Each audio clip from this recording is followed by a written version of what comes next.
Welcome back to the deep dive. Our mission here, as always, is to take a stack of challenging sources, whether it's complex science or really murky history, and give you the essential truth.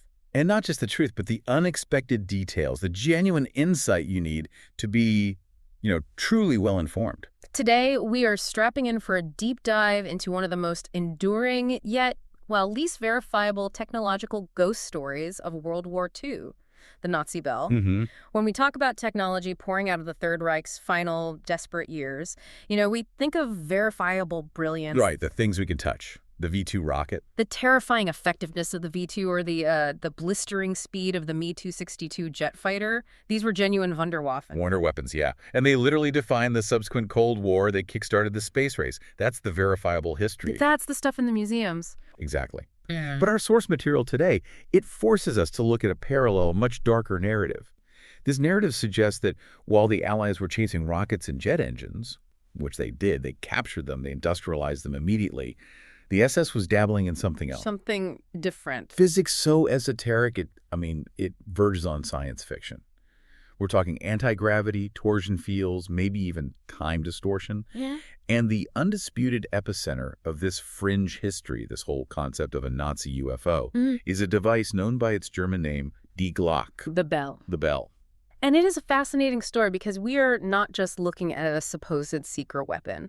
We're really investigating how modern legends get built, how they get validated and then amplified. Yeah. The documents and analyses we've synthesized for you, they trace the story from these murky, completely unverifiable claims originating in alleged Polish intelligence debriefings, all the way to its global validation by respected Western journalists. And that's why our mission today is explicitly a deconstruction. We have to separate the verifiable history of legitimate SS underground research, which was very real, it was terrifying, it was industrialized, from the layers of mythological accretion that have built up over the last, 25 years? So what we're saying is the myth is covering something up. I think the historical and forensic evidence reveals that it was described as this exotic anti-gravity propulsion system. It likely masks a much more desperate, high-stakes, and genuine attempt by the SS to master advanced nuclear technology. Okay, let's unpack this. We're not just looking at a secret weapon that didn't work out. We're examining a technological ghost story, a fabrication that maybe serves to cover up an even more chilling historical reality about the Third Reich's final, desperate gamble for a bomb. The mystery is compelling, sure, but the history, the real history, is just devastating. To really understand the mystery, you have to start with the timeline, because the timeline itself is, it's inherently suspicious. It really is. If Die Glocke was a true war-decisive anti-gravity device, you would assume it would have been at the top of the Allies' shopping list in 1945. Absolutely. You'd expect photographs, blueprints, debriefings from captured scientists as part of Operation Paperclip. The story of the V-2 is one of immediate acquisition. They grabbed Wernher von Braun and his entire team. They didn't just grab him, they rolled out the red carpet. They did.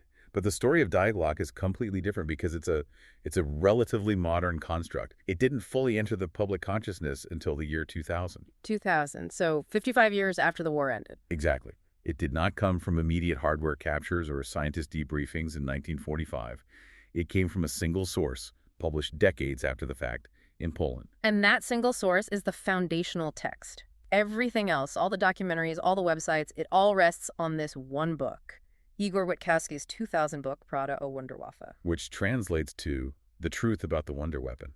And Witkowski, he wasn't just some amateur. He was a military journalist and a historian, which I think initially lent a specific kind of credibility to his work. It's just that he'd done his homework on military secrets. Oh, absolutely. That background mattered. And Witkowski's central claim, this is the nucleus of the entire mystery. He asserts that in 1997, he was granted highly privileged access. By who? By an unnamed source who he claims was linked to Polish intelligence. And this source gave him access to a set of classified documents. These documents allegedly contain the interrogation transcripts of a very high-ranking SS official. That official being SS Gruppenführer Jakob Sporenberg, and the use of a verifiable historical figure that instantly lends immense weight to the narrative. Of course. You immediately think, okay, a high-ranking Nazi admitted this in a formal debriefing. This is real. But here is the massive gaping flaw in the foundation. This is the verification barrier that historians just immediately balk at. The catch. The huge catch. Witkowski was only permitted to read these transcripts in a secure location with his source present. He was explicitly forbidden from copying them, photographing them, or even taking extensive written notes. He basically had to memorize what he saw. Okay, so just stop right there. The sheer improbability of finding such a transformative technological secret just sitting in a Polish archive in 1997, and then the strict denial of any verifiable proof. Wasn't his claim just immediately met with, I don't know, massive academic skepticism? Oh, completely. Yeah. The entire academic foundation of the Bell legend rests on one man's memory of a document that remains classified and, more importantly, invisible to any form of scholarly peer review or verification. It's an epistemological dead end. That's the perfect phrase for it. You can't prove it existed, and you can't prove it didn't. But in history, without evidence, the claim is academically inert. It relies entirely on faith in the author's memory and the integrity of his unnamed source. But despite that lack of visibility, the details Witkowski brought forth from his memory, they were electrifying. They were. Sporenberg allegedly detailed the secret project codenamed Die Glocke, which was assigned the classification Kriegsentscheidend. War decisive. So what does that classification tell us about the perceived stakes of the project? Well, it immediately sets the Bell apart in the Nazi hierarchy of terror and technology. Witkowski claims this tier of secrecy was higher than even the V1 and V2 programs. Higher than the V2? That's incredible. It suggests this was the SS's most closely guarded technological breakthrough. The classification implies that the device was not just an incremental improvement, like a better tank or a faster plane. It was something that could fundamentally alter the course of the war, a breakthrough in physics that transcended the conventional limits of rocketry. So it places it at the very heart of Himmler's and Hans Kammler's separate, almost rogue SS research empire. Exactly. This was their ace in the hole. But let's pause on the source himself. The Sporenberg problem, as some call it. When you actually look at who Jakob Sporenberg was, this disconnect with advanced physics becomes profound. It's not just profound, it's a chasm. Sporenberg was a brutal, dedicated Nazi administrator. He rose to become the SS and police leader in Lublin, an area crucial to the implementation of the Holocaust. Right. His historical profile is infamous for one thing in particular. Operation Harvest Festival. Yeah. Entefest. In November 1943, he orchestrated and oversaw the mass execution of approximately 42,000 Jewish prisoners over 2 days. He was an expert in mass murders. So his post-war interrogation and his subsequent trial in Poland, it focused entirely on war crimes, genocide, anti-partisan activities. That was his world. Yes. So the fundamental question is, why would a man whose expertise lay solely in the brutal logistics of mass murder, police operations, and racial policy suddenly possess the highly granular technical inner workings of a theoretical quantum physics project being conducted hundreds of miles away in Lower Silesia? It's historically illogical. Completely. Sporenberg was not a technical manager. He was not a scientist. He was an executioner and an administrator. He lacked the technical background that someone like Hans Kammler, who was a civil engineer and construction czar, possessed in spades. So what's the insight here? Is Sporenberg's name just being used? I think it's likely a narrative device. By attributing this fantastical technical knowledge to a verifiable, high-ranking, and genuinely monstrous historical figure, the myth gains historical grounding. It attempts to bypass your skepticism by saying, look, a real Nazi, a high-ranking one, confessed this. But the historian's eye has to look at that and say, wait a minute, that Nazi was focused on optimizing mass graves in Lublin. He wouldn't know the specifics of a counter-rotating plasma system being developed in a completely different chain of command. Precisely.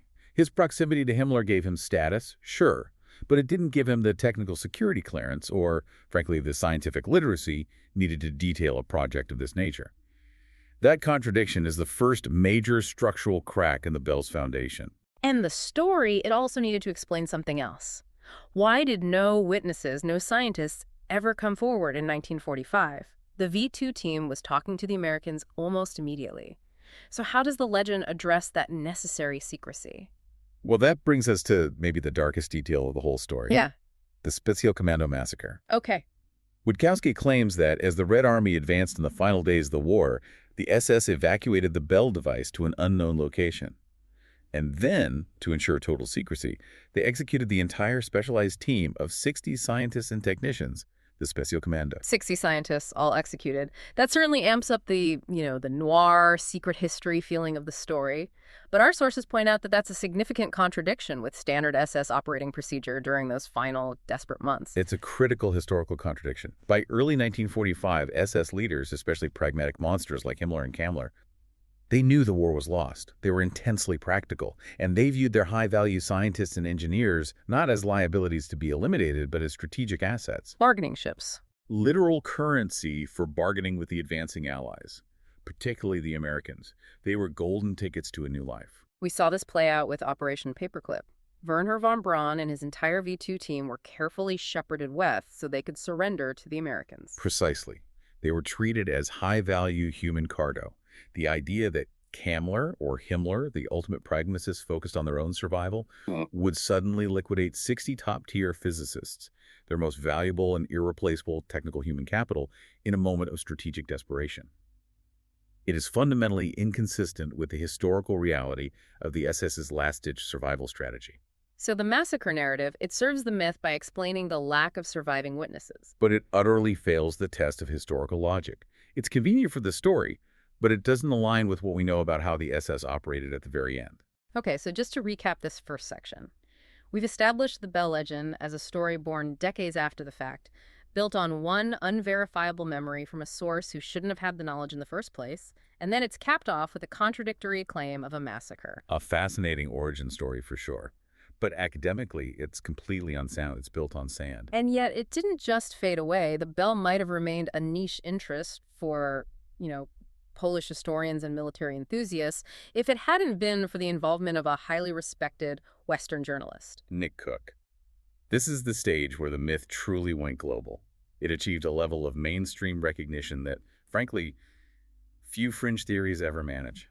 Cook's background is absolutely crucial here. For those who don't know, who was he and why did his imprimatur, his stamp of approval, give this story such immediate weight globally? Cook was the former aviation editor for Jane's Defense Weekly, and for anyone in aerospace, military intelligence, or defense, Jane's is the gold standard. It's the unquestioned benchmark for verifiable technical and military analysis. So for someone with that pedigree to publish a book seriously investigating a Nazi anti-gravity device... It immediately elevated the story from, basement chatter on the internet to a legitimate, if controversial, investigation. People who would normally dismiss this stuff sat up and took notice. His 2001 book, The Hunt for Zero Point, it framed the Bell within a much broader investigation. He wasn't just talking about one weird device. He was looking for the missing piece of the modern aerospace puzzle. That's right. His journey began with the Foo Fighters of World War II, those mysterious glowing aerial phenomena reported by Allied bomber crews. Which were never really explained. Never satisfyingly, no. And his investigation continued to the rapid, almost seemingly impossible development of U.S. stealth technology decades later. He felt there was a gap in our understanding of the history of flight, a hidden technical transfer that explained these leaps. And he found Die Glocke in Poland, connecting it to this massive underground bunker network, Project Reese. So he didn't just confirm the Bell story for a wider audience. He situated it as the ultimate hidden secret of the Cold War. He popularized what's called the technology transfer thesis. And this thesis became a global sensation. The claim is that the U.S. and the Soviet Union seized the completed Bell technology in 1945, whether they captured Kammler himself or just the blueprints, and they immediately buried it within highly classified programs. This, he argued, initiated a physics arms race far, far beyond the public eye. And it's a powerful theory because it explains so much of the unexplained. Oh, it's a grand unified theory of weirdness. It suggests that the post-war UFO phenomenon, Kenneth Arnold, Roswell, all of it, it wasn't extraterrestrial. It was captured Nazi anti-gravity craft being tested by the U.S. military using technology far ahead of its time. It connects every disparate thread of mid-century high-tech mystery into a single, satisfying narrative. It makes sense of the extreme secrecy at places like Area 51 and the rapid technological leap the U.S. made in aerospace right after the war. But, and this is a huge but, here's where it gets really interesting. Because the man who amplified this myth to global prominence has now, himself, revised his own findings dramatically. This evolution in Cook's stance, I think, demonstrates genuine intellectual honesty. It shows critical investigation in action. As more forensic and historical analysis was applied to the sites in Poland in the alleged physics, Cook's narrative began to change. He has moved from being the leading promoter of the anti-gravity theory to being its most credible revisionist. So tell us about what people call the 2021 retraction. In several public interviews around 2021, Cook stated very publicly his conviction that Die Glocke was not an anti-gravity device. He essentially walked back the core premise that had launched his book into global recognition and made him famous. That's a huge deal. It's incredibly significant. It separates the initial journalistic amplification of the legend from the subsequent historical reality. He basically admitted the evidence just didn't support the propulsion angle anymore. And so, what did he substitute for anti-gravity? This is what's called the enrichment thesis, which pivots the discussion from this fringe, almost magical physics back into the desperate historical reality of 1945. Right. Cook now posits that the bell was far more likely a high-speed centrifuge or potentially a plasma enrichment device. The goal was utterly pragmatic. It wasn't to fly or warp time. The goal was to produce weapons-grade fissile material for an SS-run atomic bomb project. A project separate from the official German program. Exactly. And this aligns the bell with the single greatest technological failure of the Third Reich, the official German nuclear project's complete inability to procure sufficient enriched uranium. And this reframing, this pivot, it allows us to explain the mythological descriptions of the bell using real-world industrial physics. The descriptions of anti-gravity and glowing fields. They're suddenly seen as gross misinterpretations of extremely high-energy plasma physics. Precisely. Imagine a non-technical observer, like the alleged source, Spornberg. He sees or hears a description of a massive, humming, heavily shielded device with rapidly spinning parts, consuming vast amounts of electricity and radiating a dangerous violet glow. To that person, it absolutely looks like a device that warps the laws of nature. A genuine wonderwaff. Of course. But to a specialized engineer, that description perfectly fits a prototype separation device. Whether it's a high-speed centrifuge or a kilotron, it's attempting to separate heavy isotopes. The spinning, the high voltage, the deadly radiation, it all points towards a frantic, last-ditch nuclear effort, not zero-point energy. So the journey of the myth itself, from this niche Polish rumor amplified globally by Cook to Cook's own retraction, it shows the arc of the deep dive perfectly. It does. The amplification phase starts with the extreme mystery, and it ends with the realization that the mystery itself was probably just a misunderstanding of highly advanced but ultimately conventional industrial physics. Let's dive into the technical anatomy of the bell itself, because this is where the myth really starts to break down when you subject it to scientific scrutiny. The purported design is a fascinating puzzle, full of scientific problems and historical inconsistencies that I think hint at the true nature of the device. The alleged physical configuration is large and heavy. It was bell-shaped, made of dense metal, standing about 4 meters high, maybe 3 meters in diameter. It was clearly designed to contain or withstand enormous internal forces and was housed in highly secured underground facilities. And central to its operation, the mechanics inside, the alleged core housed 2 counter-rotating cylinders.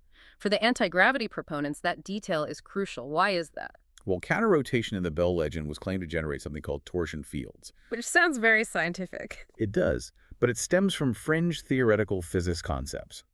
These ideas propose that mass and energy might interact with gravity through subtle, non-electromagnetic fields that are caused by extremely rapid rotation. The theory suggests that if you spin something fast enough, you could potentially affect the fabric of space-time itself, reducing the local gravitational influence. So anti-gravity. That's the anti-gravity element. Right. Furthermore, the report stressed the massive electrical input required, allegedly necessitating a dedicated power plant at the Wenceslas mine just to run this single mechanism. So the electricity requirement, the spinning, the exotic physical theory, that all sets the stage. But the truly strange and specific detail, the exotic element that makes the bell legendary, is the fuel. This enigma they called Zerum 525. This codenamed substance is described in unnerving detail. A violet or purplish metallic liquid. It was allegedly highly radioactive and had to be stored in special lead-lined cylinders or, thermos-like flasks. Witkowski speculated it was some kind of amalgam of mercury and other heavy isotopes, which was then spun at high speeds within those counter-rotating cylinders. Okay, when you hear that description, a violet metallic liquid, what is the immediate fundamental scientific critique that comes to mind? It's chemically jarring. Liquid mercury, the standard heavy metal used in many industrial and high-voltage applications, is silver, period. It is not purple or violet in its liquid state. But But, and this is a huge but, and we'll have to remember the context of high-energy labs, mercury vapor, when it's highly energized and ionized by a massive electrical current, think of the arc in a high-voltage rectifier or a specialized lamp. It glows with a very distinct violet-blue light. okay, so that is a phenomenal distinction. It suggests that the violet descriptor may not refer to the chemical compound in its inert state, but rather to the plasma state of the substance when the bell was running under immense electrical power. Or maybe just the glow of ionizing radiation. Precisely. The witness, perhaps Spornberg, relaying hearsay, was describing the operational effect of an energized system, not the compound itself. This move from inert liquid to energized plasma is the first clue that the bell was a high-energy physics experiment, not some kind of gravity engine. But there's an even more damning element related to this mystery substance, a critical anachronism, the idea of red mercury. And this detail, it seems to completely undercut the alleged 1945 origin of the story. This is one of the strongest historical arguments against the veracity of the transcripts. The description of Zerum 525, this heavy radioactive liquid metal stored in special flasks, it mirrors the infamous red mercury hoaxes that proliferated in the 1990s almost perfectly. For our listeners who may not have been following Cold War intelligence scams, can you give us the context on the red mercury myth? Sure. The red mercury myth exploded immediately after the Soviet collapse in the late 80s and early 90s. Rumors spread, often propagated by black market arms dealers and con men, that the Soviets had developed a supermaterial, often codenamed RM-2020. What was it supposed to do? All sorts of magical things. It was consistently described as a cherry red, extremely heavy liquid metal. Dealers claimed it was a compact fusion trigger capable of making a neutron bomb small enough to fit in a suitcase or even a stealth coating for aircraft. It was a nuclear Swiss Army knife. But the reality was far more mundane, right? Oh, yeah. Intelligence agencies repeatedly seized and tested samples being smuggled out of the former Soviet bloc, only to find ordinary mercury colored with additives. Sometimes nail polish, sometimes mercury oxide, sometimes mercury iodide. It was a complete fabrication used to scam buyers interested in black market nuclear materials. A total con. And the decade Witkowski was researching and accessing these alleged transcripts, the late 1990s, was the absolute peak of this red mercury disinformation campaign. The implication is unmistakable. The narrative, allegedly originating in a 1945 interrogation, seems contaminated by contemporary post-Soviet disinformation about a magic liquid metal. Jacob Spornberg died in 1952.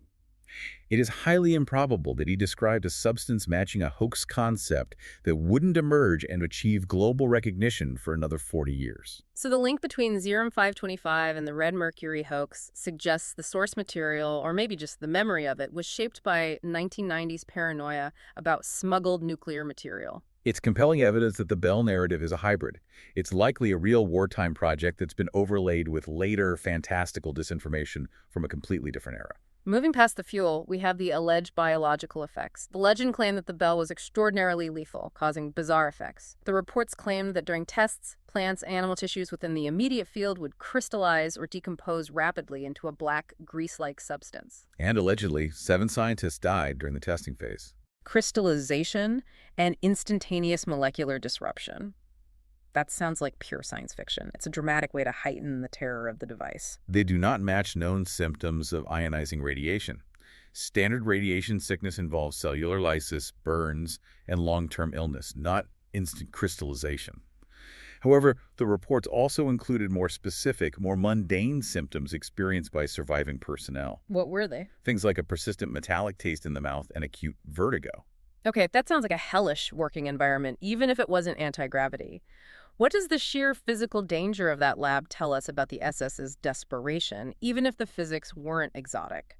Well, those specific symptoms, the metallic taste and the vertigo, are highly consistent with exposure to strong electromagnetic fields and, critically, ozone poisoning. High-voltage labs, especially those dealing with plasma, arc discharges, and high-speed mechanical rotation, they generate massive, powerful EM fields and huge amounts of ozone gas. Ozone is a toxic irritant that causes nausea and a distinct metallic taste.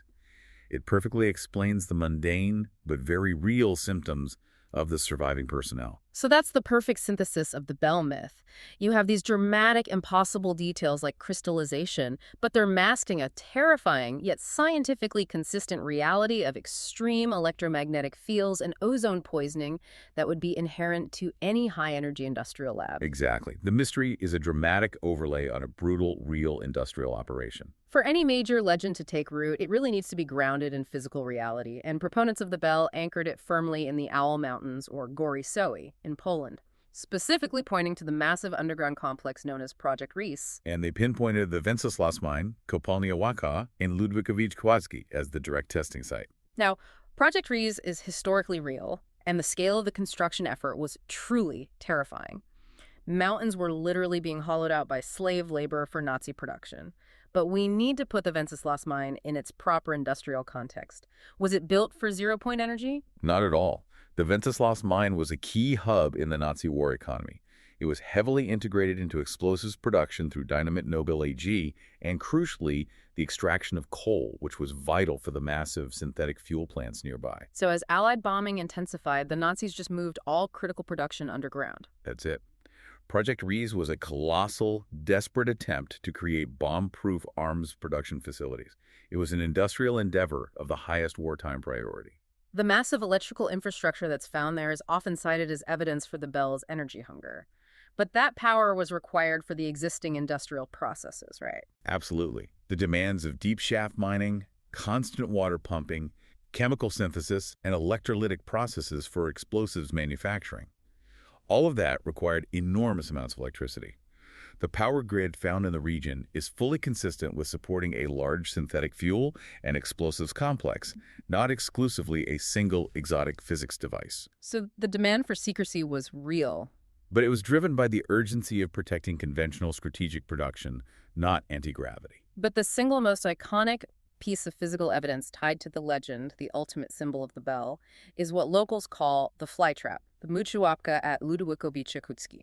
It is the physical anchor of the entire narrative. It's the structure that makes the Bell visually tangible. The legend claims this distinct dodecagonal concrete ring featuring these heavy, inward-sloping pillars was a test rig. A test rig for what?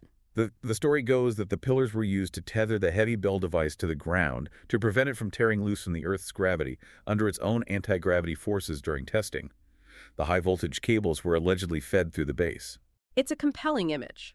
A concrete henge built to hold down a flying saucer.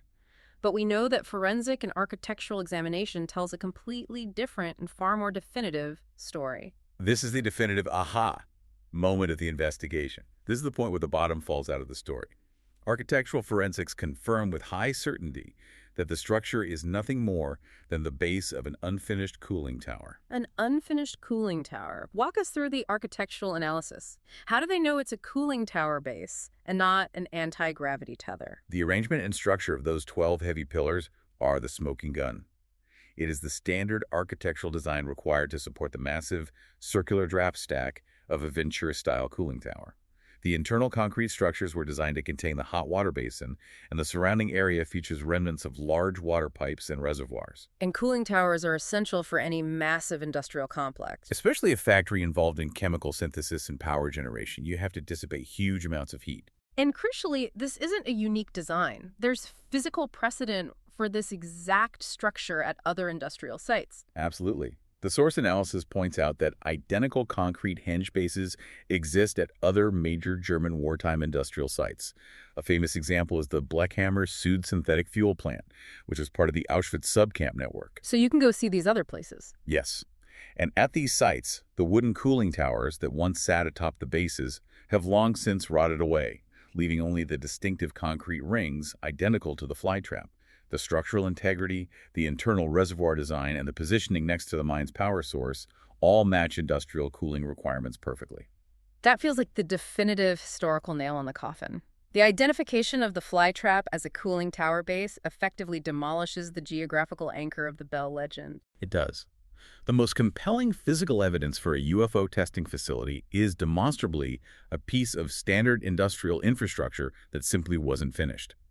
The people who continue to promote the legend often refuse to acknowledge this industrial parallel because without the test rig, the supposed physical evidence for the Bell project at this key location just evaporates. It wasn't built to hold down a mystery. It was built to cool water for a factory. That's it. Okay, so we've established the shaky foundation with Sporenberg and the misinterpreted geography of the flytrap. Now we have to turn to the man who makes the entire idea of a top-secret parallel SS project plausible in the first place. SS Obergruppenführer Hans Kemmler. Right. If Die Glocke is the what, Kammler's the ruthless who. And Kemmler is, he's perhaps the most critical and certainly one of the most terrifying figures in late-war Nazi Germany. He was a highly efficient, pragmatic civil engineer who specialized in construction. He embodied the SS ideal of ruthless technical capability. He oversaw the construction of the extermination camps at Auschwitz, including the sophisticated logistics of the gas chambers and crematoria. He literally industrialized genocide. But his power consolidation went far beyond building camps. He became the technological czar of the Third Reich's last days. He did. By 1944, Kammler had consolidated almost total control over all SS construction and, critically, all secret weapons programs. He was placed in charge of V-2 rocket production at the Mittelwerk underground factory, where he drove slave laborers to death in horrifying numbers. He operated his own special staff, the Kammler Stab, which was essentially a self-contained state within a state. And that independence is the key to understanding the potential for the Bell. It confirms that if any Nazi official could have run a top-secret, high-stakes physics project, bypassing the traditional military, the Wehrmacht bureaucracy, and working directly under Himmler, it would have been Kammler. His power was unprecedented. His ability to demand resources, men, material, electricity, was second only to Hitler himself in the final months. This makes the plausibility of an SS parallel nuclear enrichment project, separate from Heisenberg's efforts, extremely high. The Bell legend, naturally, depends heavily on Kammler vanishing in 1945, which allows for the technological transfer myth to take hold. The story is that he used the Bell itself to escape, or he traded the technology to the Allies for his life and a new identity. The official story that circulated later was murky, that Kammler either committed suicide or was shot by his own aide near Prague on May 9, 1945. This narrative of a disappearing technological czar provided a perfect blank canvas for the Bell mythology to paint over. Now, he took the secret with him. But the document history, specifically the declassified files from the U.S. Counterintelligence Corps, the CIC, they paint a far more grounded and, frankly, typical conclusion for a top Nazi official. The documented reality is that Kammler was likely captured by the U.S. CIC in May 1945. A CIC special agent named Donald W. Richardson claimed to have interrogated him shortly after the war ended. The U.S. interest in him was purely pragmatic. And if Kammler was captured, he was certainly making a deal. The Bell legend suggests he traded anti-gravity secrets. But what do the CIC files suggest he actually traded? His value to the U.S. was strictly his knowledge of conventional rocketry and engineering, the V-2 program, the underground facilities, and most importantly, the precise location of key scientists and documentation. He gave them the conventional established crown jewels of the German arms effort. And the proof is in the pudding, so to speak. Exactly. The absence of any subsequent radical anti-gravity technology being adopted by the U.S. military or its aerospace contractors in the immediate post-war period. It confirms that the crown jewels he traded were advanced but conventional rocketry secrets. This reinforces the idea of Kammler as the ultimate pragmatist, not some kind of wizard. His disappearance wasn't a mysterious escape in an interdimensional device. It was a covert intelligence deal. A standard, albeit unsettling, conclusion to the wartime saga of a high-value asset.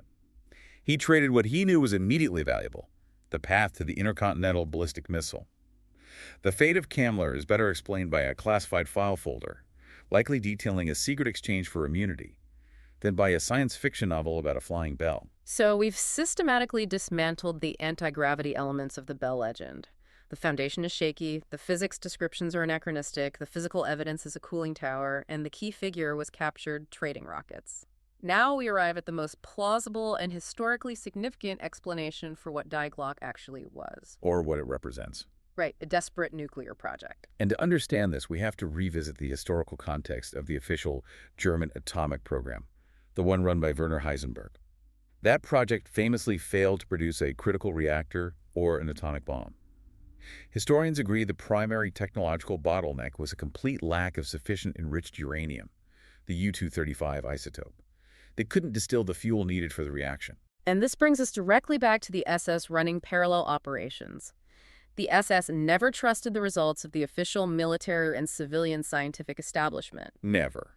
Given Kammler's nearly dictatorial control over resources and his knowledge that a decisive weapon was needed immediately, it's highly probable that his SS engineers were attempting to create fissile material independently. This neat uranium enrichment perfectly explains all the bizarre technical descriptions of the bell. So let's look at the two primary methods of isotope separation being developed globally at that time and see how they match the Bell's description. Okay, the first and most common method was the high-speed gas centrifuge. This device requires a rapidly rotating cylinder to separate the heavier U-238 isotopes from the lighter, weapons-usable U-235 isotopes. It demands massive electrical input to maintain the incredible speeds necessary for separation. Which matches the Bell's spinning cylinders and massive power consumption. Perfectly. And the second method being pursued, particularly by the U.S. in the Manhattan Project, also fits the Bell's description of a glow, the calitron. A calitron. The calitron was an electromagnetic separation device, pioneered in the U.S. It was designed to ionize uranium and then use massive magnetic fields to pull the heavy and light isotopes apart. This process inherently involves glowing, highly ionized plasma. If the SS was attempting a prototype plasma separation method, a version of a calitron or a similar device, it would absolutely involve high-voltage electricity, strong magnetic fields, and intense, dangerous radiation. So let's synthesize the evidence. Let's match the myth to the physics of enrichment. Okay, let's take the mythological claims and match them to nuclear engineering reality. First, spinning cylinders, supposedly generating torsion fields. Check. Required for any high-speed gas centrifuge for isotope separation. Second, massive electricity, requiring dedicated power plants. Check. Required for high-speed motors and centrifuges, or for generating the massive electromagnetic fields needed for a calitron-style plasma separation. Third, the violet glow, the metallic liquid Zerum-525. Check. Entirely consistent with ionized plasma or even mercury vapor used in high-voltage rectifiers, or just the visual effects of intense electrical discharges in a shielded environment. And finally, Yeah. killed personnel and high radiation. Check. That is the inherent danger of working with large amounts of uranium compounds, intense radiation from isotope separation, or even just the intense ozone and EM fields generated by the high-voltage equipment. So the conclusion then is that Die Glocke is highly probable to be a mythologized memory, a garbled, non-specialist description provided by someone like Sporenberg, who maybe saw the device from an administrative distance. A description of a genuine, desperate, late-war attempt by the SS to master uranium isotope separation. The technical terror of the device was real. It hummed, it glowed, it consumed power, and it killed people. But its purpose was desperate, brutal engineering applied to material science, not exotic propulsion. It was designed to distill fuel for a bomb that never got built, not to fly to 0 point. And the failure of that project, combined with the extreme security required for any nuclear-related research, created a vacuum. A void that was perfectly filled by mythology after the war. It's a historically compelling argument because it respects the factual residue that was left behind, the extreme secrecy, the high energy demands, the massive structures at Project Risi, while stripping away the impossible fiction. It tells the whole story and provides the historical context for the mystery. And it allows us to recognize that the German regime, even as it was collapsing, was still pursuing genuinely terrifying technological ends. But those ends were based on conventional physics that the Allies also understood. The true terror was not a theoretical anti-gravity machine, but the very real prospect of a successful SS nuclear program. So we conclude our deep dive into the Nazi bell. Yeah. The bell as an anti-gravity device is, I think we've shown, a myth built on 3 layers of distortion. First, an unverified foundation resting on the singular, uncorroborated memory of an SS administrator, Sporenberg. Second, scientifically impossible and anachronistic technical details, which seem heavily influenced by the red mercury hoaxes that emerged decades later. And finally, physical evidence that was simply misinterpreted. The famous fly trap is demonstrably the base of a standard industrial cooling tower. We took the mystery and followed the historical residue, and it wasn't about manipulating gravity or time.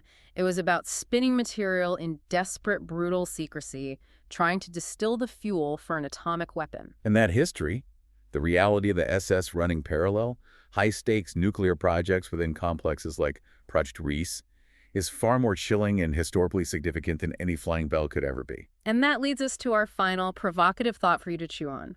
The history of the Nazi bell is a ghost story of the atomic age, a technological terror that exists only in the shadow of the history that might have been. So what does the continued intense global fascination with this specific kind of failed hidden technology, the desire for a secret German anti-gravity device, tell us about the enduring human desire for hidden revolutionary breakthroughs that shatter the known limits of science, even when the reality of the history is far more brutal and grounded in desperate engineering? We hope this exploration has given you a new perspective on the intersection of wartime technology, mythology, and critical analysis. Thank you for joining us for this expensive deep dive. If you want more explorations into hidden histories and complex subjects, make sure you follow and subscribe to The Deep Dive wherever you get your podcasts. We'll see you next time.